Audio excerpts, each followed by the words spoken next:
ખબર ના હોય, જોવું પડે. એટલે જોવું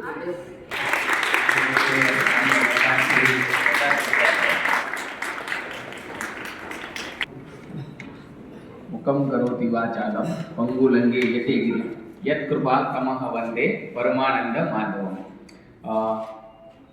માનનીય ડોડિયા સાહેબ, મૈયાત્રા સાહેબ, ઉડીસાના કોર્ડિનેટર કાલરિયા સાહેબ અને વિદ્યાર્થી ભાઈઓ બહેનો, આપ સૌનું ઉડીસા લેક્ચર સિરીઝ જે ચાલે છે એમાં હાર્દિક સ્વાગત છે. આજે આપણે ફરી પાછા એક નવા વિદ્વાન અધ્યાપક, પ્રિન્સિપાલ શ્રી અને જેમનો વિશેષ પરિચય સાહેબ કરાવશે એમના વ્યાખ્યાનમાં ઉપસ્થિત થયા છીએ. તો વધારે સમય ન લેતા હું માનનીય મૈયાત્રા સાહેબને વિનંતી કરું કે તેઓ આવે અને ડોડિયા સાહેબનો આપને પરિચય કરાવે. માનનીય મૈયાત્રા. Yes, very good. આજના વ્યાખ્યાનના મુખ્ય અતિથિ ડોડિયા સાહેબ, કાલરિયા સાહેબ, આચાર્ય સાહેબ અને વિદ્યાર્થી મિત્રો, આમ તો મને જે ભાગ આપ્યો છે ડોડિયા સાહેબનો પરિચય આપવાનો. ડોડિયા સાહેબનો પરિચય વંથલી કોલેજના પ્રિન્સિપાલ કરતા એક સમયના ભાવદીન કોલેજના અમારા સાથી અને પરમ મિત્ર ત્યાંથી શરૂ કરું તો મને ગમશે. એટલા માટે કે ડોડિયા સાહેબ અત્યારે હાલમાં આપણી સરકારી ગવર્મેન્ટ કોલેજ વંથલીના પ્રિન્સિપાલ છે. એ પૂર્વે વર્ષો સુધી અહીંયા ભાવદીન કોલેજમાં મનોવિજ્ઞાન વિભાગમાં અધ્યાપક તરીકે કામ કર્યું છે. બહુ સફળ અને લાંબી શૈક્ષણિક કારકિર્દી ધરાવે છે. ઘણી બધી સંસ્થાઓમાં કામ કરે છે.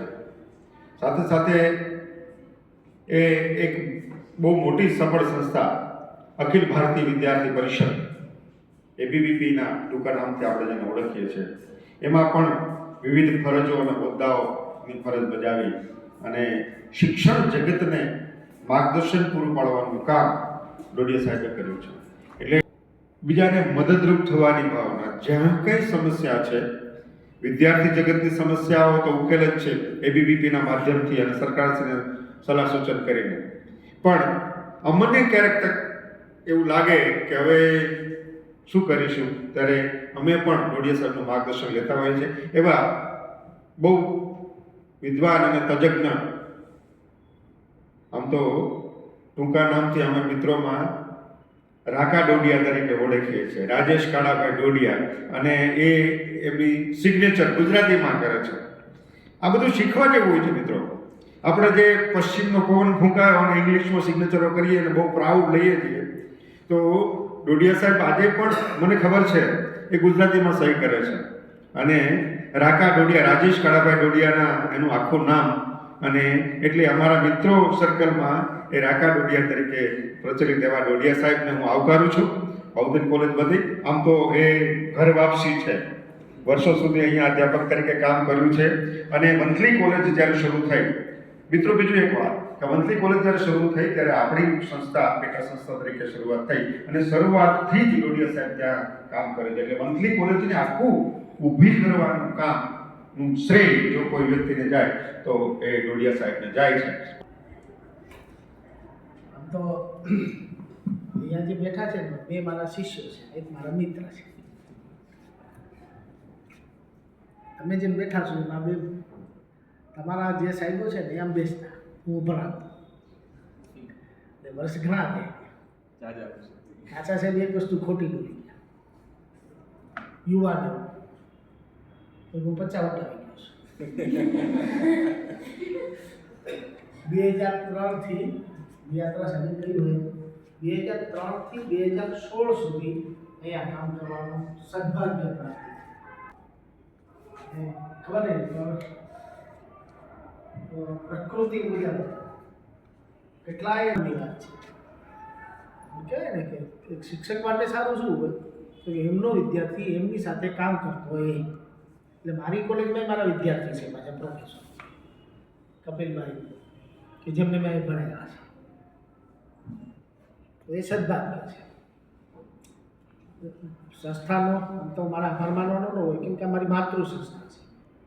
હું જે કહીશું અને નેતા સાહેબ પરિચય આપતા હતા, ફલાણું ઢીકણું આ તે બધું જ મને આ સંસ્થાએ આપ્યું છે. હું જે કંઈ આજે છું ડ્યુ ટુ બાઉદી. જો હું અહીંયા ના હોત તો આ બધું મારી પાછળ જે છોગાઓ છે ને એ પણ ના હોત. આ એક એવી સંસ્થા છે કે એને તમે પ્રેમ કરશો ને તો એ જેમ માતા આપે ને એક બાળકને, એથી વધુ આ સંસ્થા આપે છે. શરત એટલી તમારે આને પ્રેમ કરવો પડે.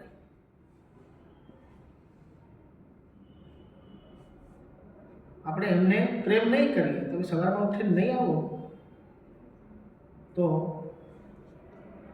આ સંસ્થાએ તમને પ્રેમ નહીં કરે. અગત્યનું એ છે કે આપણે આપણી સંસ્થાને કેટલા ચાહીએ છીએ. એટલે આ સંસ્થાનો આભાર ફોર્માલિટી ખાતર માનેલો છું. ઇન્ફોર્મલી તો હું આ પરિવારનો સભ્ય છું, હું અહીંનો જ છું. ફક્ત થોડા સમય માટે આમથી આમ સરકાર કરે તો જવાબદારીની એક લેવાની એક વૃત્તિ ખરી એટલે ગયો છું. ફરી તમારી વચ્ચે ક્યારેય આવી શકું અને આ લોકો બેઠા છે, તું બેઠો હોઈશ ક્યારેક, એવું થઈ શકે, શક્ય છે. એક જ મેલમાં આજે મને વિષય કાલરિયા સાહેબે આપ્યો છે પોઝિટિવ થિંકિંગ. બહુ કહેવાય ને કે જબરદસ્ત